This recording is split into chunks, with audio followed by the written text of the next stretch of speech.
Mesdames, Mesdemoiselles et Messieurs, bonsoir à toutes et à tous. Soyez encore une fois les bienvenus. Vous êtes sur votre tribune, très adorée, la tribune d'éveil des consciences.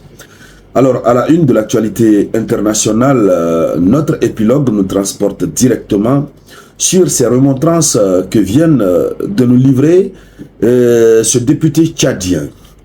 Ce député tchadien qui ne mâche pas ses mots, qui en a marre de ce que la France ne cesse de manigancer comme stratégie pour continuer à avoir sa présence militaire en Afrique et plus particulièrement dans le Sahel.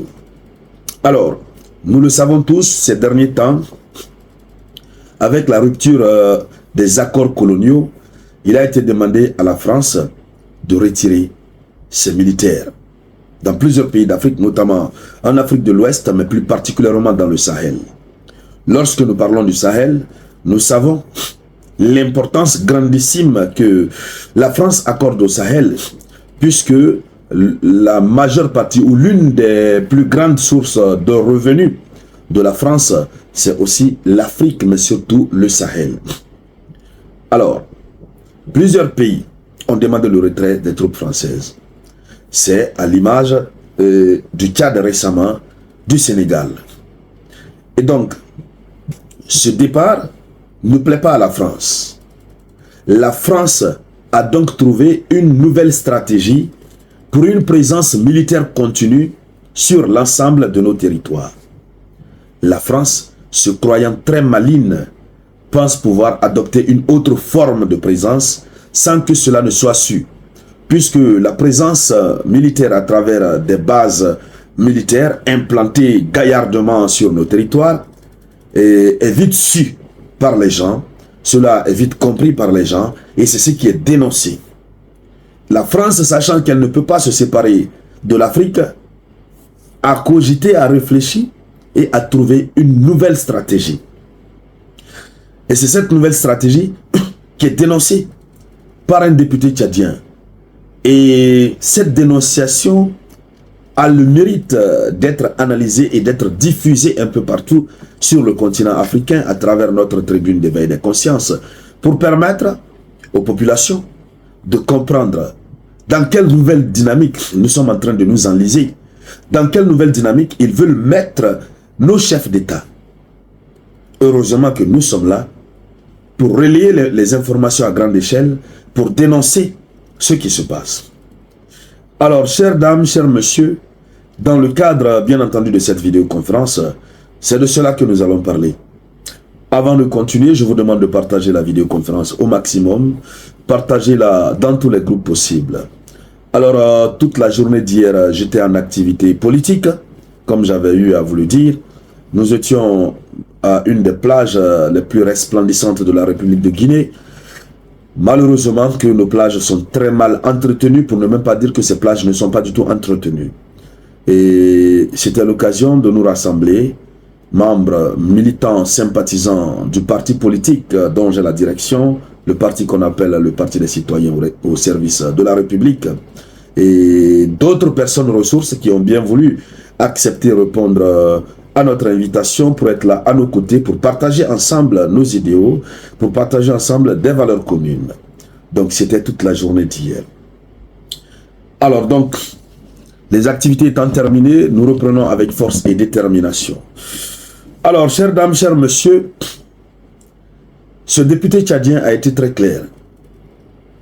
Il a ouvert l'esprit des chefs d'État et des populations, puisque l'impact négatif de la présence militaire française dans nos différents États se fait ressentir sur nos populations. En réalité, c'est la colonisation continue, hein. Qu'on ne nous mente pas, qu'on ne nous berne pas. C'est la colonisation continue. Nous sommes en 2025 et heureusement que nous apprenons que la plateforme Facebook a décidé de réduire ses censures, etc. Nous n'allons pas mâcher nos mots, nous allons aller droit au but, nous allons dire les choses telles qu'elles sont. Puisque l'éveil des consciences est en train de porter fruit, nous allons enfoncer le clou. Alors, il dit ceci.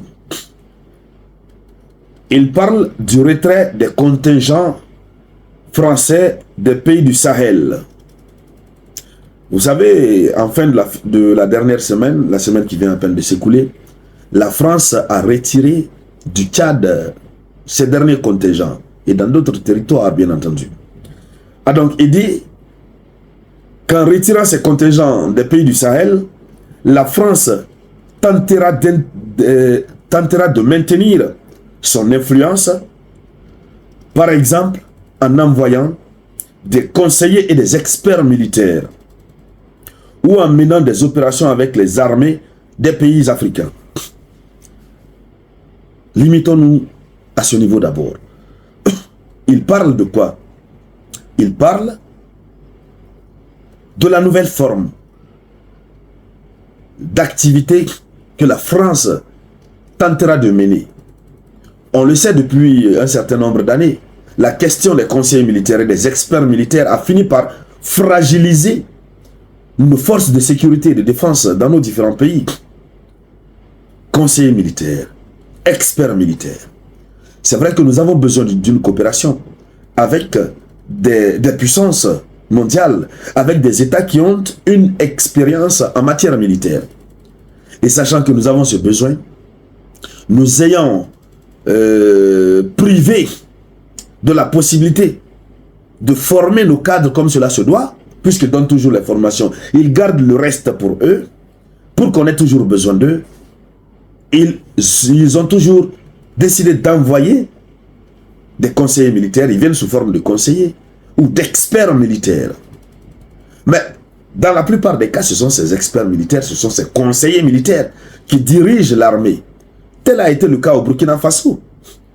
Notre cher président Traoré n'a souvent pas manqué de marteler là-dessus combien de fois l'armée burkinabé a souffert de cette situation.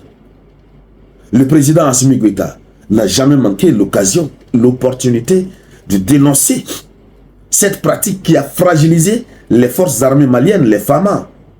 Donc, experts militaires, conseillers militaires, on n'en a pas besoin. Non. Et le problème, c'est qu'ils viennent, ils s'installent. Ils sont là, au sein de la hiérarchie militaire. Toute décision qui doit être prise au sein de l'armée, il faut les consulter d'abord, puisque ce sont tous les experts. Et vous, vous n'êtes pas expert. Voici le dilemme. Alors, ce député, comment il s'appelle déjà? Il s'appelle il s'appelle du moins Aliou Tounkara. Je faisais erreur depuis le début. C'est un député malien, pas tchadien. Voilà. Je fais erreur depuis le début, je rectifie, c'est un député malien. Ce n'est pas un député tchadien. Donc, il s'appelle Aliou Tounkara. C'est un député au Conseil national de transition, le Parlement monocaméral du Mali. Il est le président du groupe parlementaire de l'amitié entre le Mali et la Russie. Alors il dit clairement, il dit le retrait en cours des contingents militaires français du Sahel est une sorte de jeu de bluff. C'est un jeu. D'accord? Il dit Paris change son approche et la forme de sa présence dans la région. Mais ne la quitte pas. La France essaiera de maintenir cette position en Afrique par tous les moyens. Je reviens encore là-dessus, je rectifie. Et au début de la vidéoconférence, j'ai dit un député tchadien, ce n'est pas un député tchadien, c'est un député malien. Voilà. Alors donc, voici ce qu'il dit en substance. Il faudrait qu'on comprenne ce que la France veut faire. La France, le mot qui, moi, me fait mal le plus, c'est l'influence de la France sur nos différents territoires. Est-ce qu'en 2025, nous avons toujours besoin de l'influence des autres pays sur nous? On n'en a pas besoin. Cela devra être une coopération gagnant-gagnant. Cela devra résulter de ce que l'on appelle une coopération basée sur le respect mutuel. Alors donc, chères dames, chers messieurs, voici la nouvelle stratégie, la nouvelle forme de recolonisation ou de présence militaire continue de la France qui vient d'être dévoilée par M. Aliou Tounkara, député malien. Et donc, c'est dévoilé en faisant donc bon usage. Merci donc à toutes et à tous pour vos contributions à la réalisation de cette vidéoconférence à travers les j'aime et les partages. Je vous reviens donc tout à l'heure avec de nouvelles actualités. C'était la voix de votre unique samouraï.